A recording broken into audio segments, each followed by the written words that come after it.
There are these two passages in the Hebrew Testament, the Old Testament.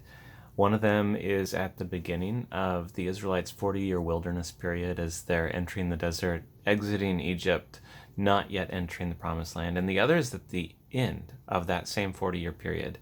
And these two passages both deal with a rock. The question, is it the same rock or are these two different rocks? Let me go ahead and read this first passage, and maybe the reason why this question occurs to me and why this question should matter for us will become more apparent as I read. Exodus chapter 17, starting in verse 1. From the wilderness of Sin, the whole congregation of the Israelites journeyed by stages as the Lord commanded. They camped at Rephidim, but there was no water for the people to drink. The people quarreled with Moses and said, "Give us water to drink." Moses said to them, "Why do you quarrel with me? Why do you test the Lord?" But the people thirsted there for water, and the people complained against Moses and said, "Why did you bring us out of Egypt to kill us and our children and livestock with thirst?"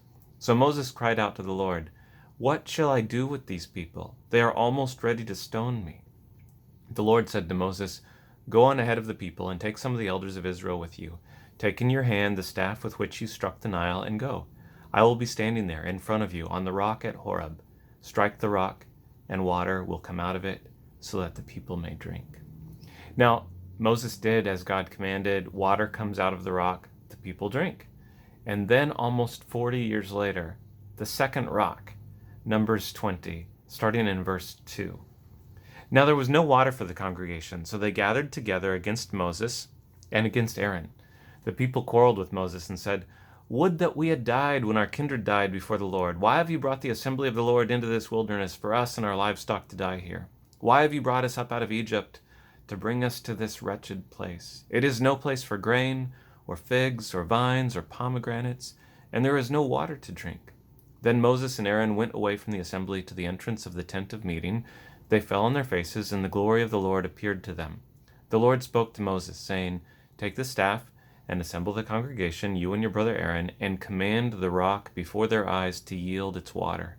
Thus you shall bring water out of the rock for them." And indeed, this is what happened. The problem between these two passages is that there's almost 40 years that's passed. And the question is, how could the Israelites survive on water at the beginning of 40 years, on water at the end of 40 years, and no water in between? It turns out that this is not a new problem. It's not a problem just for literalists who approach Scripture as if it is always historical narrative. It's been a problem for just about everybody that's read these two passages going back for thousands of years. James Kugel discusses the creative ways, for instance, that Second Temple Jewish interpreters handled these two episodes. And Pete Enns summarizes that discussion. Water coming from the rock twice, once at the beginning of the wilderness period, that's Exodus 17, and again toward the end of the 40-year period, Numbers 20, led some Jewish interpreters to conclude that the two rocks were actually one and the same. But that, of course, introduces a second question. How'd rock in the first place get to rock in the second place? So is it two rocks in two different places, or is it one rock that somehow transported itself or was transported from place one to place two?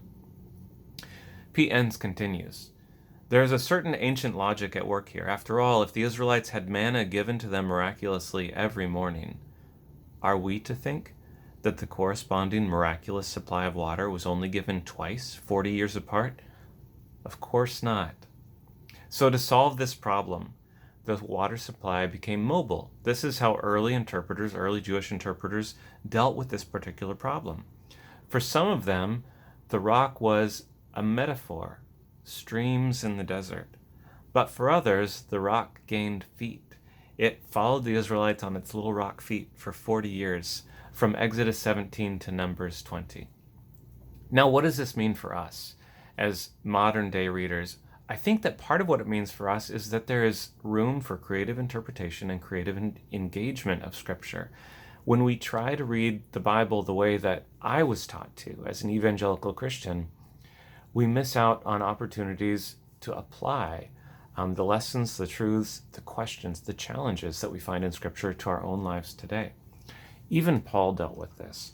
The Apostle Paul in 1 Corinthians chapter 10 recounts the Scripture, and And actually, it's a little bit interesting to see what his interpretation is of the rock and how that lines up with some of these other interpreters that Pete Enns and James Kugel introduced us to. Paul writes, starting in verse 1 of 1 Corinthians 10, I do not want you to be unaware, brothers and sisters, that our ancestors were all under the cloud. That's the cloud of, that's cloud by day, cloud of fire by night, by which the Lord led the Israelites through the desert. And all passed through the sea, that's the Red Sea, and all were baptized into Moses in the cloud and in the sea, verse 3. And all ate the same spiritual food, that's manna, verse 4. And all drank the same spiritual drink, for they drank from the spiritual rock that followed them. Notice how Paul has this rock actually following them through the desert, but Paul gives the rock a name. Back in verse 4, 1 Corinthians 10. For they drank from the spiritual rock that followed them, and the rock was Christ. I've been thinking about how these scriptures might actually be helpful for us. Meeting during a time of COVID, we're not able, for the most part, to meet in a physical location, to meet at our church building, in our church worship center. Instead, we've been meeting virtually. We've left the rock of our building behind. Some might even wonder, do we need such a thing? And yet, that rock, Christ, is with us in our homes, in our cars, in our backyards, in nature, in our jobs. Christ is with us. And when we come together, the rock comes with us. It accompanies us. Jesus said that if you had faith as small as a mustard seed, you could say to this mountain, get up and throw yourself into the sea, and it would happen. And even that might be a reference to this rock, that we're able to bring with us no matter where we are, no matter where we go, no matter what we're going through. During the call to worship, I'm going to reach around the camera. During the call to worship this morning, I read from a pamphlet, a Pendle Hill pamphlet. The writer, Gunilla Norris, is talking about sanctuary. And I think that this is important for us in dealing with this spiritual rock that Paul refers to in 1 Corinthians 10, the physical rock also that accompanied the Israelites in Exodus 17 and Numbers 20 as they traveled through the desert. And in Norris's writing, she is looking at this question of sanctuary. Where is it? To have a sanctuary is a blessed thing. To be in it with constancy is to make a space for the work of Spirit to grow within us.